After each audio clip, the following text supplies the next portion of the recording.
Assalamualaikum warahmatullahi wabarakatuh. Terima kasih telah mengklik video ini sahabat. Semoga Allah meluaskan rezekimu dan diberikan kesuksesan dunia akhirat. Amin ya robbal alamin. Di sebuah negeri yang ramai oleh aktivitas perdagangan, di mana suara tawar-menawar lebih nyaring daripada suara hati, dan emas lebih dipercaya daripada kebenaran. Manusia hidup dalam kesibukan yang tampak makmur, namun sesungguhnya rapuh di hadapan Allah. Timbangan berdiri di setiap sudut pasar, tetapi kejujuran perlahan menghilang dari genggaman. Di tengah masyarakat yang gemar mengurangi hak orang lain, merampas dengan cara halus, dan menipu dengan senyum yang menawan. Allah mengutus seorang nabi yang hatinya selembut nasihat, tetapi ucapannya setajam kebenaran. Dialah Nabi Syuaib, seorang utusan yang datang bukan membawa pedang, tetapi membawa peringatan tentang keadilan, kejujuran, dan takut kepada Tuhan semesta alam. Ia berdiri di antara para pedagang yang bangga dengan harta, di hadapan kaum yang merasa kuat karena kekayaan. Dengan suara penuh kasih, ia memanggil mereka agar kembali pada kejujuran, agar menegakkan timbangan dengan adil, dan agar tidak merusak bumi dengan kecurangan yang mereka anggap sepele. Namun seperti banyak kisah para nabi sebelumnya, kebenaran tidak selalu disambut dengan tangan terbuka. Ada ejekan, ada hinaan, dan ada ancaman yang mengintai. Sebab bagi sebagian manusia, meninggalkan kebiasaan buruk terasa jauh lebih berat daripada menerima azab dari langit. Dan dari sinilah kisah besar itu bermula, kisah antara kejujuran dan keserakahan, antara nasihat dan kesombongan, antara rahmat dan kehancuran. Inilah kisah Nabi Syuaib alaihissalam, salah satu suku bangsa Arab yang dikenal sebagai kaum Madian, mendiami wilayah tepi negeri Syam yang sekarang disebut Suriah. Wilayah hunian mereka berbatasan dengan Hijaz dan berdekatan dengan Danau Lut, negeri tempat kaum Madian bertempat tinggal, terkenal akan kegiatan perdagangan dan pertanian. Kondisi tanah yang subur berkat karunia Allah memungkinkan tanaman beraneka ragam mudah tumbuh subur di sana. Tetapi meskipun tanah yang subur dan menghasilkan pertanian yang melimpah, sebagian besar dari kaum Madian melupakan bahwa semua ini adalah anugerah dari Allah Subhanahu wa Ta'ala. Mereka tidak bersyukur atas kenikmatan yang diberikannya.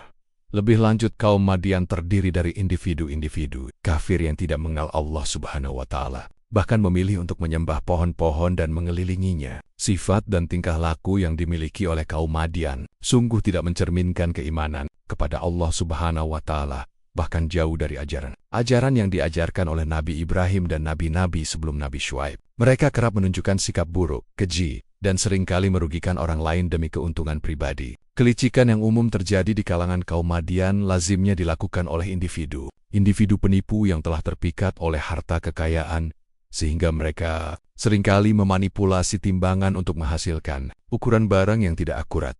Tindakan semacam ini memiliki dampak yang signifikan terhadap para petani dan pedagang kecil di wilayah Madian. Para pedagang besar dan penipu di wilayah tersebut justru meraih keuntungan dari perilaku yang tidak jujur dan tercela. Kesenjangan antara penduduk Madian yang miskin dan yang kaya semakin melebar, dengan penduduk miskin semakin terperosok dalam kemiskinan, sementara mereka yang kaya semakin memperoleh kekayaan. Kaum Madian yang melakukan manipulasi saat menimbang sebuah barang akan menempatkan batu di dalam timbangan. Ini bertujuan agar pembeli percaya bahwa berat barang yang dibeli sudah sesuai. Keuntungan pedagang di pasar akan melonjak 2 kali lipat setelah melakukan tindakan tidak jujur tersebut. Yang lebih serius, penduduk Madian yang kerap melakukan kecurangan percaya bahwa mengurangi berat dalam timbangan merupakan manifestasi kecerdikan atau keahlian dalam transaksi jual-beli. Allah Subhanahu wa Ta'ala menyaksikan perburukan keadaan kaum Madian dari hari ke hari dan sebagai respon, ia mengirim Nabi Syuaib kepada mereka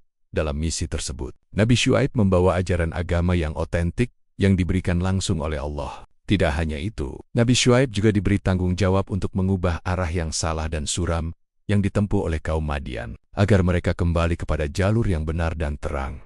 Nabi Syuaib mengembangkan misi untuk mengajak warga Madian meninggalkan tindakan negatif yang merugikan sesama dan hanya menguntungkan pribadi. Selain itu, beliau mengingatkan mereka agar tidak menyembah pohon lagi, tetapi hanya menyembah Allah yang Maha Kuasa. Nabi Syuaib juga mengajak umatnya untuk melaksanakan ibadah sholat sebagai bentuk penghormatan kepada Allah, serta untuk meyakini bahwa segala sesuatu di bumi ini merupakan hasil ciptaannya. Namun meskipun demikian, warga Madian tetap kukuh dalam keyakinan mereka dan enggan meninggalkan objek ibadah yang telah mereka sembah sejak zaman dahulu. Mereka menolak tawaran Nabi Syuaib untuk mengikuti jalan yang diredai Allah, Bahkan, setiap nasihat dan ajakan yang disampaikan oleh Nabi Syuaib kepada masyarakat Madian dilecehkan dan dihina oleh mereka. Walaupun ajakan, nasihat, dan dakwah yang disampaikan oleh Nabi Syuaib tidak diterima dengan baik dan malah dihina oleh penduduk kaum Madian, beliau tetap bersikap sabar dan gigih dalam usahanya untuk mengembalikan mereka ke jalan Allah.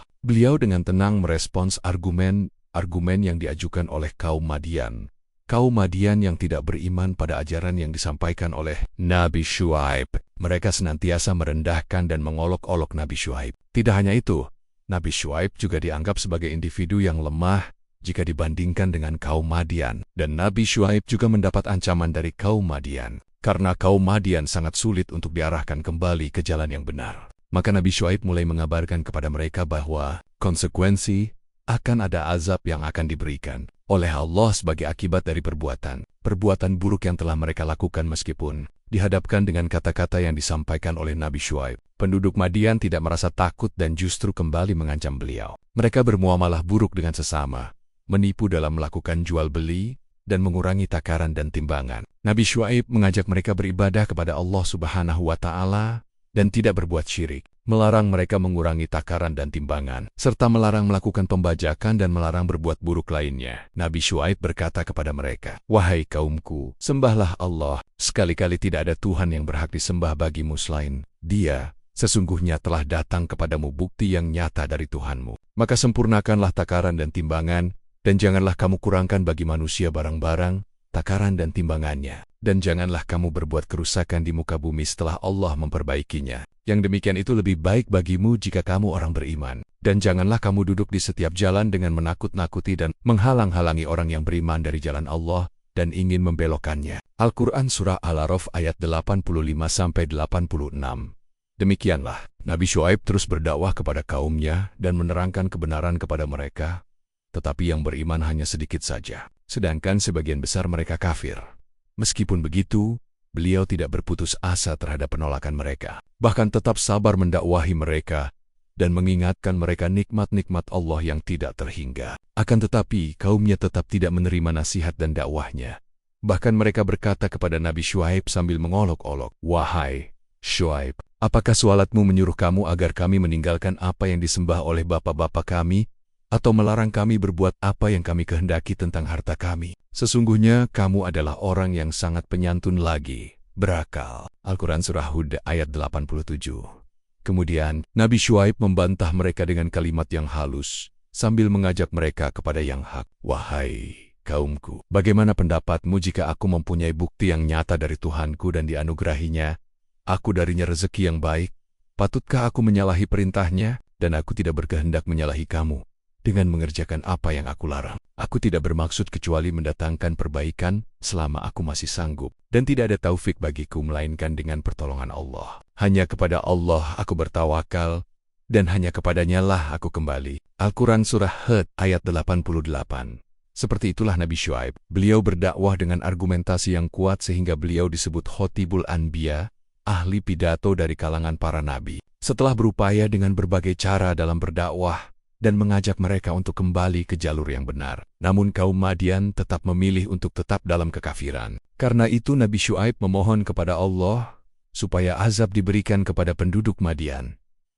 Allah mendengar doa. Nabi Syuaib lalu mengabulkan permohonan tersebut. Setelah itu, Allah menginstruksikan Nabi Syuaib beserta para pengikut yang beriman untuk meninggalkan kota yang telah dikuasai oleh kaum kafir. Setelah mereka pergi dari kota tersebut, Allah menurunkan cuaca menjadi sangat panas dan kering, menyebabkan tanaman layu dan sulit untuk menemukan kesegaran. Lalu Allah pun mengirimkan gempa bumi dan suara petir yang mengakibatkan kematian bagi penduduk Madian yang ingkar. Hukuman yang ditimpakan oleh Allah serupa dengan kedatangan hari kiamat. Seluruh malapetaka tersebut terjadi karena kaum Madian enggan untuk kembali kepada jalan Allah. Dalam kegelapan malam yang pekat dengan suara gemuruh halus dari tanah yang bergetar, Nabi Syuaib menatap kaum Madian yang masih saja enggan memperhatikan peringatannya. Di tengah-tengah kerumunan mereka yang menatapnya dengan tatapan tajam penuh amarah, beliau mencoba untuk yang terakhir kalinya memperingatkan mereka. Suaranya penuh ketegasan namun tetap dipenuhi kasih sayang. "Wahai kaumku," ujar Nabi Syuaib dengan suara lantang namun terdengar getaran penuh keprihatinan dalam setiap katanya. "Janganlah pertentangan di antara kita menjadi alasan bagi kalian untuk menolak kebenaran. Jangan sampai kalian dihancurkan sebagaimana kaum Nuh, kaum Hud, atau kaum Soleh. Kaum Lut juga tak jauh dari kalian. Nasib mereka seharusnya menjadi peringatan. Namun seorang pemuka dari kaum Madian maju ke depan dengan sinis. Syuaib, cukup. Kami sudah muak mendengar semua omongan kosongmu. Apa yang kamu katakan tidak lebih dari ancaman tanpa bukti. Katanya dengan nada mengejek. Wajahnya memerah karena amarah dan sorot matanya mengandung kebencian. Nabi Syuaib menatapnya dengan penuh kesedihan. Dan, wahai kaumku, janganlah sekali-kali pertentangan kalian denganku menyebabkan kalian ditimpa seperti apa yang telah menimpa kaum Nuh, kaum Hud, atau kaum Salih. Sedangkan kaum Lut itu tidak pula jauh dari kalian. Dan mohonlah ampun kepada Tuhanmu, kemudian bertobatlah kepadanya. Sesungguhnya Tuhanku Maha Penyayang lagi Maha Pengasih. Al-Quran Surah Hud ayat 89-90. Ini bukan ancaman dari diriku tetapi peringatan dari Allah. Salah seorang dari mereka tertawa, suaranya keras dan menggelegar. Mereka berkata, "Wahai Syuaib, kami tidak banyak mengerti tentang apa yang engkau katakan, dan sesungguhnya kami memandang engkau seorang yang lemah di antara kami. Kalau tidak karena keluargamu, tentu kami sudah merajamu, dan engkau pun tidak mempunyai kedudukan yang terhormat di sisi kami." Al-Quran Surah Hud ayat 91. Nabi Syuaib menarik nafas dalam-dalam, menahan kekecewaan yang sangat dalam. Apakah keluargaku lebih kalian hormati daripada Allah? Sedang Allah kalian abaikan dan kalian letakkan di belakang kalian? Ketahuilah, Allah Subhanahu wa Ta'ala mengetahui segala apa yang kalian perbuat. Kaum Madian mengancam dengan lebih keras. "Pergi dari sini Syuaib. Jika kamu dan pengikutmu tak mau mengikuti agama kami, maka kalian semua harus pergi meninggalkan kota ini." Malam itu Nabi Syuaib dan pengikutnya akhirnya meninggalkan kota dengan perasaan berat. Di belakang mereka kaum Madian terus mengejek, bahkan beberapa di antaranya memintanya menyegerakan azab yang ia ancamkan. "Jika benar ancamanmu itu nyata, Syuaib, maka tunjukkan mana azab yang kau katakan. Bukankah engkau hanyalah seorang pendusta?" Al-Quran Surah Asy-Syu'ara ayat 186. Mereka terus berteriak mengejek sampai suara mereka hanya menjadi gemar di kejauhan. Ketika Nabi Syuaib beserta pengikutnya telah cukup jauh, Nabi Syuaib berdoa, suaranya lirih namun penuh kepasrahan. "Ya Tuhanku, berilah keputusan yang adil antara kami dan kaum kami. Engkau adalah pemberi keputusan terbaik." Keesokan harinya cuaca di kota Madian berubah drastis. Matahari bersinar terik. Tetapi bukan sekadar panas biasa. Sinar matahari seperti membakar dan mengeringkan segala yang disentuhnya. Tanaman-tanaman yang hijau layu dalam sekejap, sumur-sumur mengering, dan hewan ternak tak lagi menghasilkan susu. Kaum Madian merasakan panas yang mencekam, bahkan nafas mereka terasa berat, seolah-olah udara di sekeliling mereka menyempit. Ini pasti hanya panas sementara. Salah seorang pemimpin mereka mencoba menenangkan yang lain. Meskipun keringatnya mengucur deras, namun hari demi hari berlalu, dan suhu semakin menjadi-jadi. Hingga suatu sore mereka melihat sekumpulan awan hitam di kejauhan. Mereka pun bersorak riang mengira bahwa hujan akan turun dan membawa kesejukan. Akhirnya, inilah rahmat yang dijanjikan, teriak mereka dengan lega. Semua orang berlarian menuju awan tersebut, berkumpul di bawahnya dengan harapan segera merasakan tetesan air. Namun saat mereka berkumpul di bawah awan itu, suara gemuruh keras mengguncang bumi, diikuti oleh kilatan-kilatan petir yang menerangi langit gelap. Mereka terkejut dan sebagian mulai merasakan ketakutan. Tetapi sudah terlambat. Dari awan itu tiba-tiba berjatuhan bunga-bunga api yang menyala, menimpa mereka satu persatu, membakar tubuh dan membumi hanguskan tanah di sekitar mereka. Teriakan kesakitan menggema di udara, menciptakan suasana yang mencekam. Apa yang terjadi? Ini bukan hujan, ini malah petaka. Teriak seorang pria yang mencoba lari, namun sekejap api menyambar tubuhnya dan membakar habis. Jeritan demi jeritan terdengar mengisi udara dengan rasa putus asa. Bumi di bawah mereka berguncang keras seakan hendak memuntahkan isi perutnya. Gemuruhnya begitu hebat hingga membelah bangunan-bangunan, meruntuhkan tembok-tembok dan menciptakan retakan di seluruh kota. Tak ada tempat untuk bersembunyi, tak ada yang mampu melarikan diri dari gempuran bencana yang menimpa mereka. Salah seorang wanita memeluk anaknya erat, air matanya mengalir tanpa henti. "Mengapa kita tidak mendengarkan Syuaib? Mengapa kita begitu angkuh?" Tangisnya, namun suaranya tenggelam oleh gemuruh yang semakin kuat. Bumi pun berguncang hebat hingga tubuh-tubuh mereka terhempas ke segala arah. Tanah mereka dan terbuka menelan sebagian dari mereka yang berusaha berpegangan pada apa saja bangunan dan pohon-pohon tercabut dari akarnya. Jeritan ketakutan berubah menjadi rintihan lirih, saat satu demi satu nyawa mereka tercabut. Dalam kepanikan dan penderitaan yang tak terhingga, seorang pemuka mereka yang sebelumnya selalu menentang dan mengajak Nabi Syuaib menatap langit dengan wajah penuh penyesalan. Namun saat dia mencoba berteriak, suara petir yang menggelegar merobek udara dan mengakhiri hidupnya seketika. Sisa-sisa kaum Madian yang masih bertahan dalam ketakutan melihat tubuh pemimpin mereka jatuh, tak bernyawa, dan seketika mereka menyadari penyesalan mereka telah terlambat. Dalam keheningan yang mengerikan, Nabi Syuaib dan para pengikutnya berdiri di luar kota, yang kini hanya menyisakan puing-puing dan jasad-jasad tak bernyawa, dengan wajah yang tenang namun penuh keprihatinan. Nabi Syuaib berkata, "Wahai kaumku, sesungguhnya aku telah menyampaikan kepadamu amanat-amanat Tuhanku, dan aku telah memberi nasihat kepadamu. Maka bagaimana aku akan bersedih hati terhadap orang-orang yang ingkar?" Gemuruh dan teriakan yang mencekam kini berhenti, meninggalkan sunyi yang menakutkan. Debu-debu beterbangan membawa jejak dari mereka yang telah binasa. Kota Madian yang dahulu ramai kini sunyi tanpa kehidupan. Hanya sisa-sisa kehancuran yang menjadi saksi bisu dari kemurkaan Allah yang ditimpakan kepada mereka. Kaum Madian yang keras kepala dan sombong kini musnah dalam keadaan yang begitu menyedihkan dan penuh keputusasaan. Azab Allah Subhanahu wa Ta'ala datang sebagai pembalasan atas keangkuhan dan kekafiran mereka. Tidak ada yang tersisa kecuali kehancuran dan penyesalan yang sia-sia menjadi pelajaran abadi bagi mereka yang menyaksikan dan mendengarnya.